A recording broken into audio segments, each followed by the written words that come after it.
ou 2 Samuel, capítulo de número 9, versículo de número 1, que diz assim o texto: e disse Davi: ainda alguém que ficasse da casa de Saul, para que lhe faça bem por amor de Jonatas. O versículo 2: e havia um servo na casa de Saul, cujo nome era... Como era o nome do camarada? E o chamaram que viesse a Davi, e disse-lhe, ó rei, e disse-lhe o rei: és tu Zibas? E ele disse: servo teu. E disse o rei: não há ainda algum na casa de Saul para que use com ele de beneficência de Deus? Então disse Ziba ao rei: ainda há um filho de Jonatas, aleijado de ambos os... Amém. Glória a Deus. Levanta a tua Bíblia para o alto e fala assim: fala a Deus, porque eu creio que o Senhor fala em pleno século 21. Agora, sente, vira para teu vizinho de banco, pega na mão dele e diz assim: Deus tem uma palavra para você. Deus tem uma palavra para você. Pergunta a ele assim, ó: tu crê? Responde: eu creio. Só os que crerem verão a glória de Deus. Aplauda Jesus. Aplauda Jesus. Glória a Deus. Meus irmãos e minhas irmãs, eu vou ser sucinto nessa noite nas minhas palavras, mas todavia nós vamos dar lugar para que o Espírito Santo de Deus fale. Está aqui o texto sagrado, a qual está escrito e registrado no livro que recebe o nome de Samuel. Esse livro retrata a história de Davi. E no texto sagrado que nós lemos aqui no capítulo 9, está Davi aqui fazendo uma obra de piedade. Davi está se mostrando piedoso com alguém. Mas a história por trás da piedade de Davi é muito linda. Porque quando Davi ainda não era rei, ele tinha uma amizade muito bonita com um dos filhos do rei Saul, chamado Jonatas. Por muitas das vezes, Saul perseguiu a Davi por motivo vã, por motivo provocado pelo próprio Saul. Veja bem, para vocês entenderem a história, precisamos voltar muito atrás e falar de Saul ainda jovem, quando ele era muito formoso, a ponto de as pessoas olharem para ele e falarem para ele sobre a sua beleza. Era um jovem tímido, onde o povo, olhando para Saul, diz assim, ó, olhou para ele e através da aparência, através de quê? Através da aparência, o povo diz assim, ó, Saul daria um rei muito legal para Israel. E o povo aclamou. O povo disse assim, não, Saul tem que ser rei. E eles aclamaram a Saul rei de Israel. Saul foi um rei, a princípio, muito tímido, conforme eu já falei para os irmãos. Mas o tempo vai passando e a prepotência entra no coração de Saul, desviando-se do princípio que Deus estabelecera para ele. Embora Saul fosse rei de Israel, o soberano Deus reinava e instruía a Saul. E a vontade de Deus é esta, que o homem siga as suas instruções. Porque quando alguém ele segue a instrução que Deus dá, o homem jamais cairá. Ele sempre permanecerá de pé, porque Deus sempre vai te sustentar. Por isso eu quero dizer a alguém aqui, nesta noite, que talvez você, às vezes, queira tomar decisão de você próprio, por circunstância que você tem passado. O perigo está logo aí. Não deis ouvido ao seu próprio coração. Destape o ouvido espiritual e escute a instrução de Deus. Porque quando você fazer isso, você vai permanecer firme. Saul desobedece, a prepotência é tão grande. Um dia Deus lhe corrige, mas Deus resolve lhe dar uma segunda chance, porque Deus é esse Deus que sempre dá uma segunda chance a alguém. Deus entrega os amalequitas na mão de Saul, e quando Saul vai à peleja, Deus diz assim, ó, mata tudo, derruba tudo, não deixa nada. Saul diz assim, eu sou rei, eu que sou rei, eu que mando, eu venci. Fazer o seguinte, eu vou poupar a vida desse rei aí, e ainda vou pegar uns animais, olha que boi gordo, vou pegar esse boi aí e vou fazer sacrifício, vou sacrificar porque eu sou rei. A desobediência de Saul foi tão grande que ele achava que estava agradando a Deus. Se ele resolvesse não fazer aquilo que Deus tinha te ordenado e ele fizesse um sacrifício. Mas daí a voz de Deus vem sobre ele através de Samuel, o profeta, e diz assim, ó, obedecer é muito melhor do que sacrificar. Obedecer a Deus é muito melhor do que sacrificar. E Deus não é homem para que minta. Diga assim, Deus jamais mentirá. Olha aqui o que Deus faz. Deus se afasta de Saul. Olha a consequência. A consequência da desobediência faz Deus se afastar de Saul. E aí, quem se aproxima de Saul? Um espírito imundo. Olha o perigo em andar em desobediência. Tem pessoas que querem trilhar os seus próprios caminhos dentro da presença de Deus. Tem pessoas que entregaram as suas vidas a Jesus, mas tem horas, em certos momentos, que você quer tomar decisão de você próprio. Quando Deus, nas suas instruções, ou na sua instrução, lhe ensina a você a orar, a esperar, e esperar que a resposta é Deus que dá. Mas talvez a situação que você está vivendo, ou a circunstância que você está passando no momento, não quer te deixar você dar ouvido. E o perigo, eu já avisei, estou avisando pela segunda vez, mora ao lado. A desobediência desencadeia um mal tão grande, que como exemplo está a vida de Saul, que agora Deus se afasta e o inimigo, eles toma posse da vida de Saul. Saul começa a ser atormentado por espírito imundo. Ele não tinha mais paz. Deus tinha rejeitado. Deus rejeitou Saul.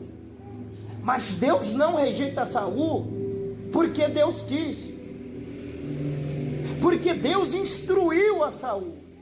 A desobediência de Saul fez com que Deus se afastasse. O perigo de pessoas que servem a Deus e andam em desobediência está aí. Porque toda pessoa, todos os seres humanos que servem a Deus, eles devem ser coerentes a teu Senhor. E o perigo é, porque tem muitas pessoas que estão brincando com fogo. E quem brinca com fogo, já dizia minha avó, se queima. E o perigo está aí. Saul quer fazer tudo conforme o parecer dele. Ele acha que ele tem, porque ele é rei. Ele acha que pelo tempo que ele tem de rei, ele achava que ele poderia fazer tudo. E o perigo está aí. É você pensar que por tempo que você tem, que serve a Deus, pelas coisas que você já fez, pelas coisas que você faz, você pode ser uma pessoa dotada de dom. Você pode ser uma pessoa que prega a palavra, pode ser uma pessoa que evangeliza, mas se você não obedece, o perigo eminente está aí, porque a obediência faz parte daquilo que Deus estabeleceu para aqueles que o servem. A desobediência do povo de Deus tem crescido ultimamente de uma maneira gritante. Cada um hoje quer ser dono do seu próprio nariz. E as pessoas estão caídas, derrotadas.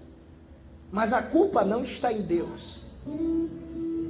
A culpa não está em Deus. Tem pessoas colocando a culpa em Deus e fazendo orações depois, dizendo: Deus, o Senhor esqueceu de mim, o Senhor não está mais comigo. Mas uma hora Deus tinha falado: espere em mim, confie em mim e deixe que eu faço. O que acontece? Saul, por esse homem, porque Deus escolhera agora a Davi, e Deus preparou a Davi. Quando Davi recebe a primeira unção, ele é ungido na casa dos seus irmãos, na casa do seu pai. E Deus está dando uma unção da preparação e da confirmação a Davi. E Deus está preparando Davi para que Davi pudesse ser rei em Israel. Porque foi para isso que Deus enviou Samuel à casa de Jessé. Para Davi ser rei em Israel. Mas no tempo de Deus, diga assim: tudo tem um tempo determinado por Deus. Olha o que acontece na primeira unção que Deus dá, que é a unção de capacitação. A Bíblia vai dizer que o Espírito do Senhor se apossa de Davi. Davi não é o mesmo. E daí, o espírito maligno atormenta a Saul. O desejo de vingança de Saul por Davi, achando que o que ele estava passando, a situação que ele estava vivendo, a culpa era de Davi. Quando as pessoas estão em falhas, pode procurar, ele não vê que a culpa é dele, ele procura sempre o culpado. Ele sempre procura alguém para o culpar, mas nunca ele. A desobediência faz um homem estar cego, faz ele andar igual um bêbado montado a cavalo. Um bêbado montado a cavalo não tem direção, não tem um norte. E o que acontece? E ele agora quer matar Davi, só que ele tinha um filho chamado Jonatas, que tinha uma amizade muito forte. E todas as vezes que Saul queria pegar Davi para matar, Jonatas ia lá e ajudava Davi. Saul, quando sabia disso, ficava furioso. Mas Jonatas não deixava o seu pai, o rei, pegar Davi. O que acontece é que em 2 Samuel, capítulo 4, versículo 4, a Bíblia vai dizer que os filisteus vêm contra Israel. Deus não estava com Saul. Saul foi para a batalha. Saul foi guerrear. Juntamente com ele foram os seus 3 filhos. E Jonatas estava ali. Os filisteus prevalecem. Saul cai da espada. Os dois filhos de Saul caem da espada. E Jonatas, o terceiro filho, também morre. Quando a notícia corre do arraial até a cidade, a tristeza cai sobre Israel. As pessoas atordoadas começam a correr.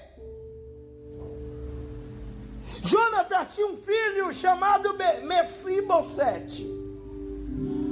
O menino, segundo os biblicistas, vai dizer que tinha 5 anos de idade. Quantos anos? 5 anos.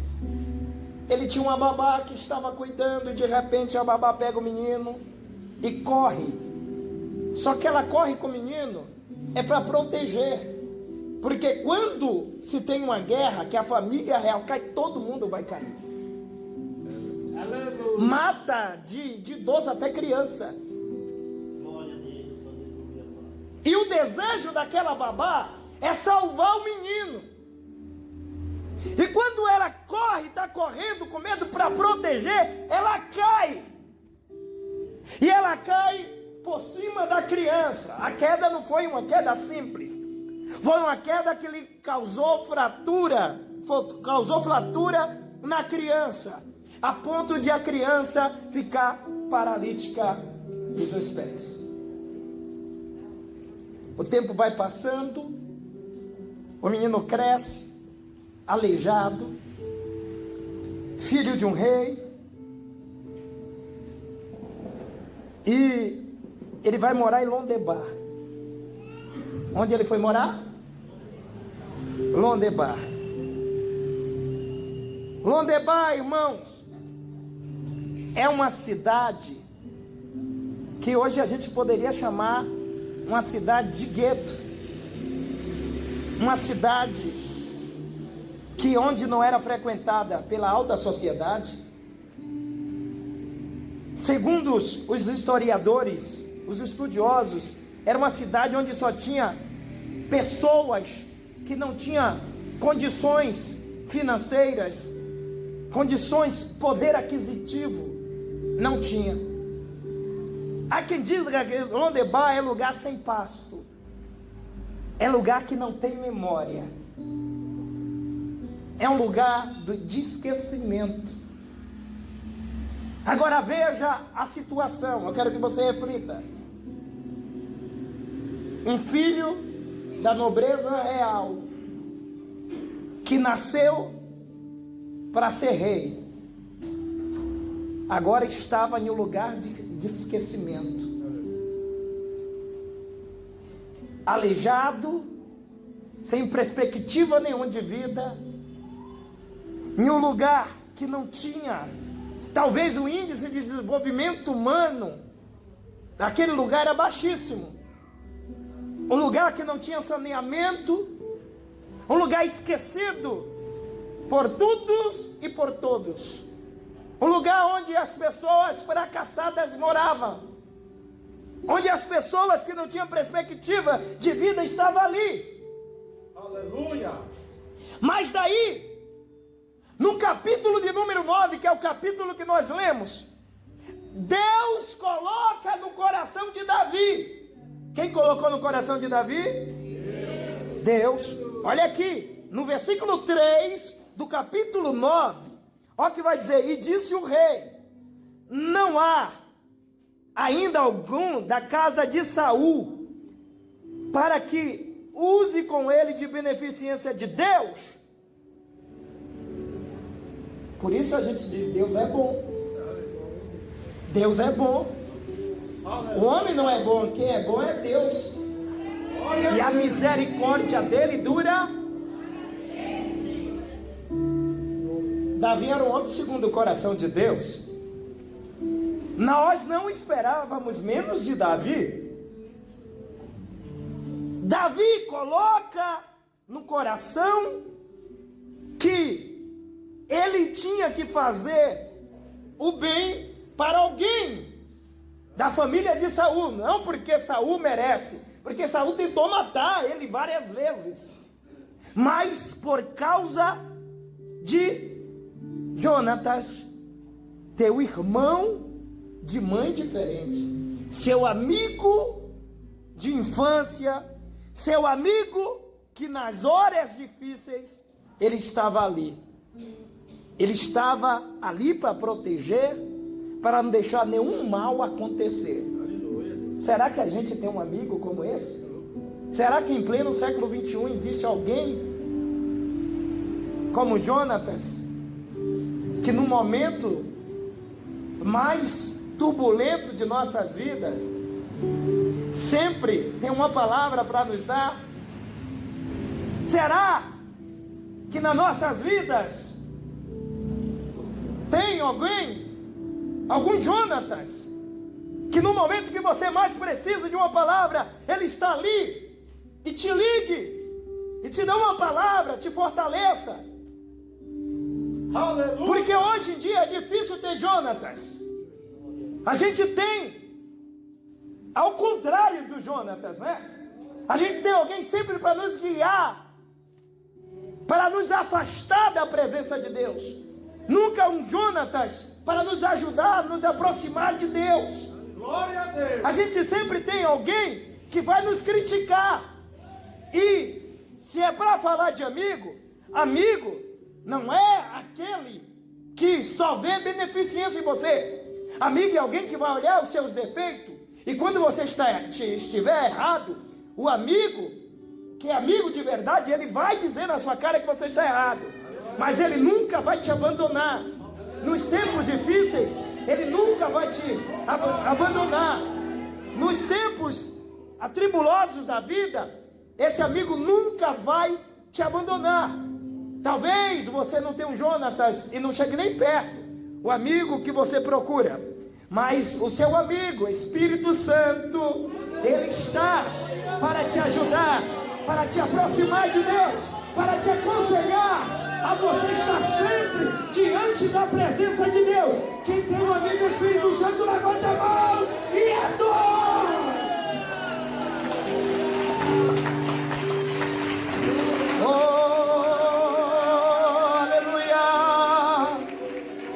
Glória a Deus. Alamandara chora mandara mandara mandara. Oh, aleluia. O seu amigo é aquele que te abraça no momento difícil da sua vida.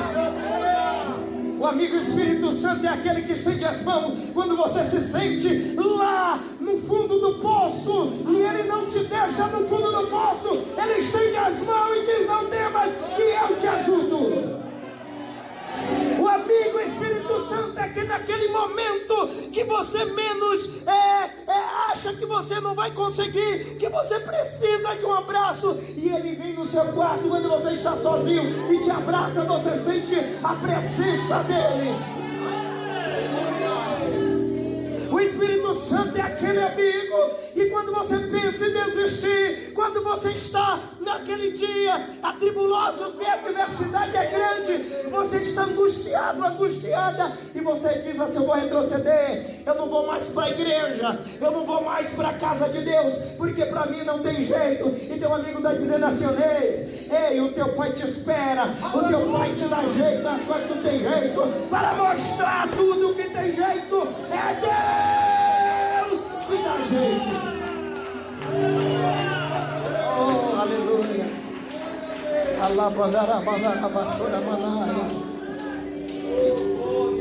Provoca teu irmão, provoca ele. Provoca teu irmão. Ele vai teu irmão dizer assim: ó, o teu amigo está com você. Mas fala, não, irmão. Fala com voz de profeta, fala com rosto. Fala. Teu amigo está com você. Isso, provoca, fala. Teu amigo está com você. Teu amigo Espírito Santo, ele está com você. Nas horas difíceis, ele está com você. Nas horas Ele está com você. Tem alguém para glorificar esse Deus aí? Aleluia!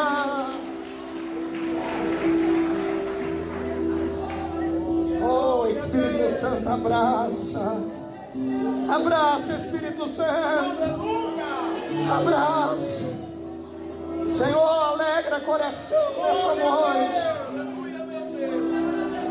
Alabandaraia.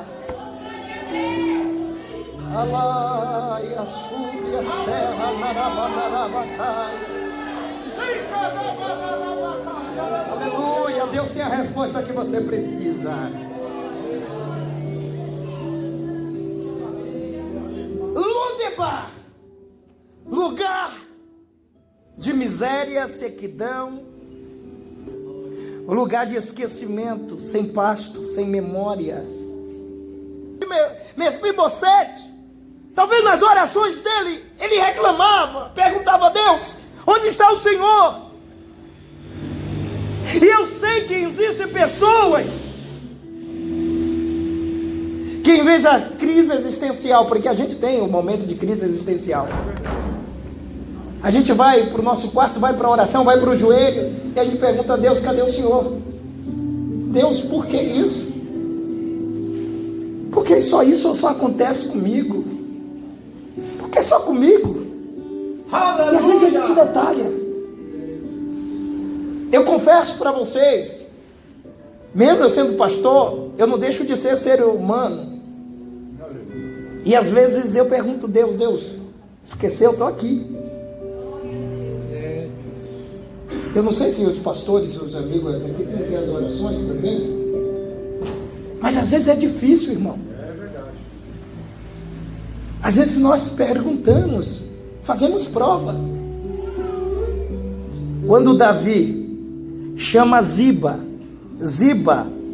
é o administrador da herança de Saul. Quando Davi diz assim, ó, existe alguém da casa de Saul cujo alguém que sobrou da casa de Saul para que Deus venha ter beneficência para com ele. E daí Ziba diz assim, ó, tem um. Onde ele está?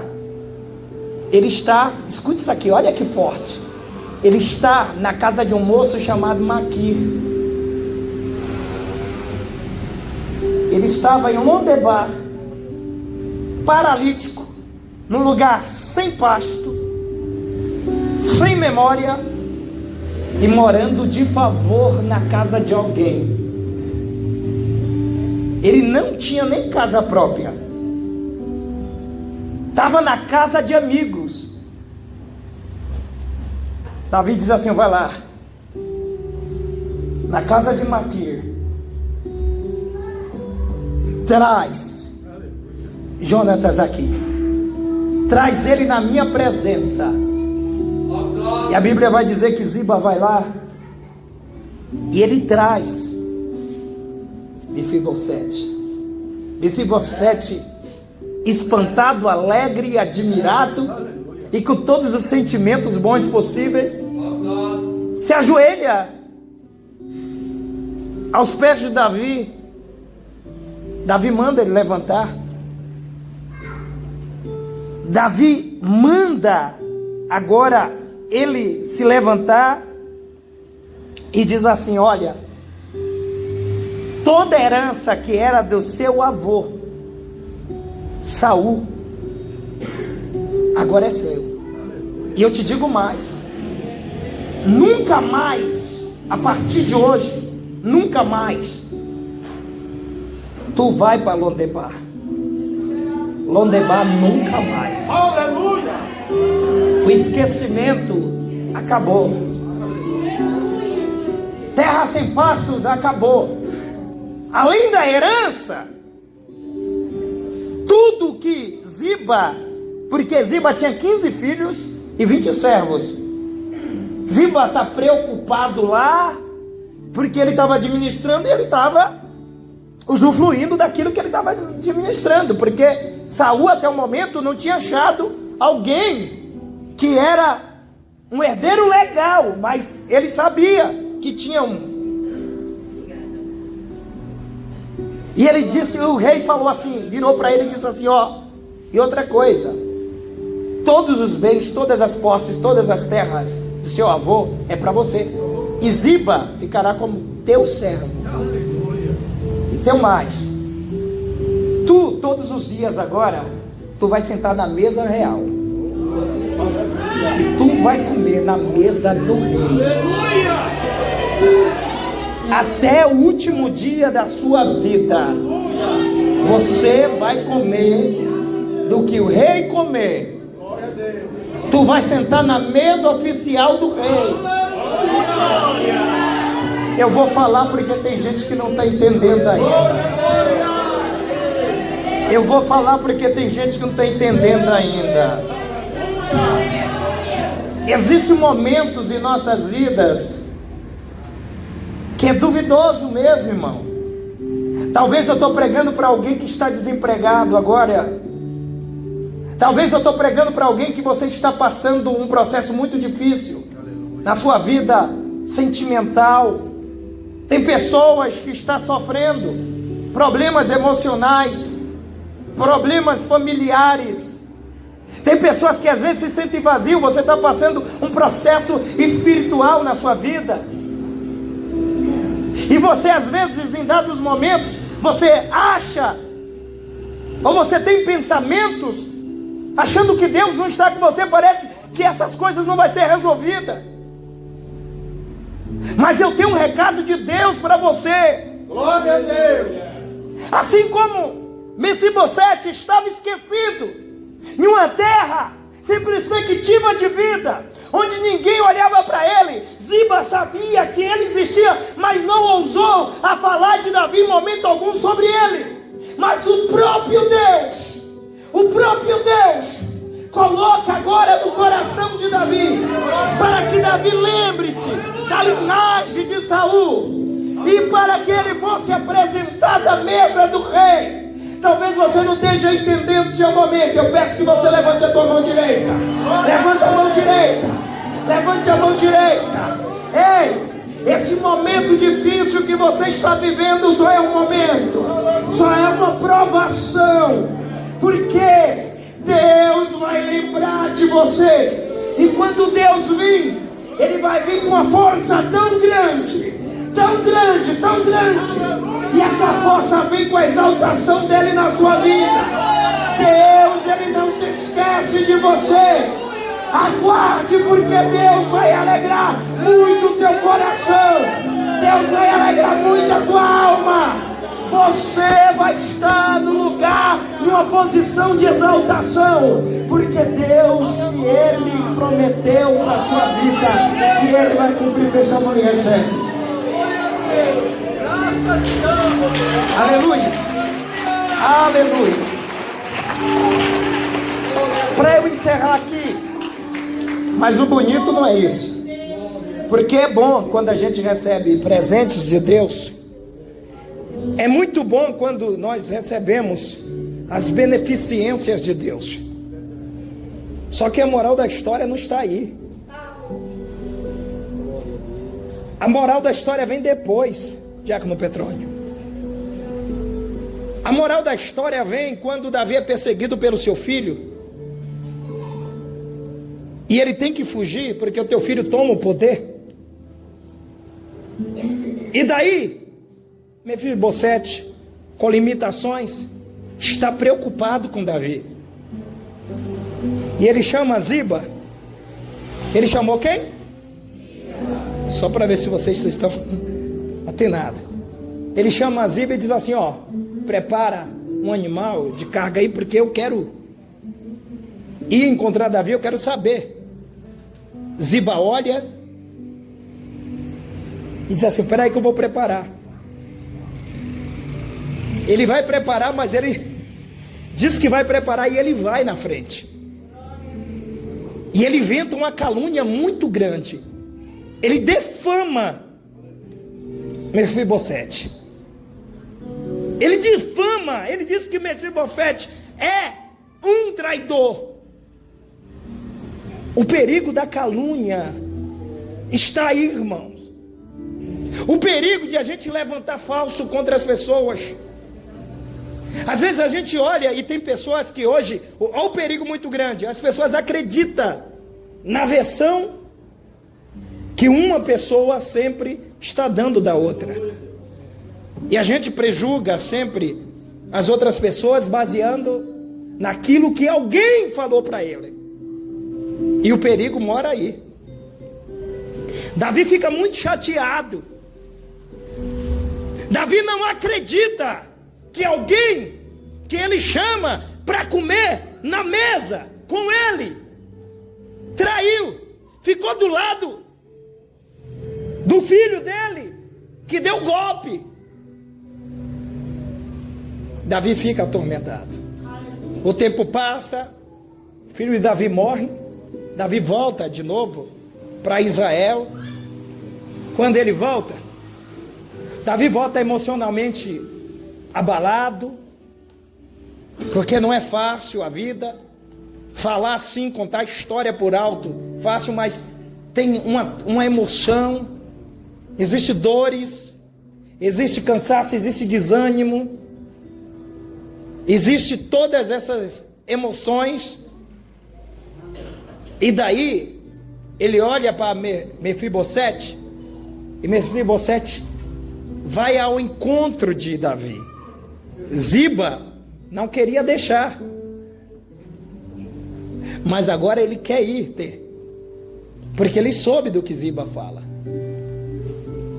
Ziba aproveitou aquele momento, aquele momento que Davi estava abalado emocionalmente com tudo que estava acontecendo, e contou, e Davi disse assim: ó, pega as fazendas, tudo, todas as riquezas, toda a herança de Saul, e fica para você.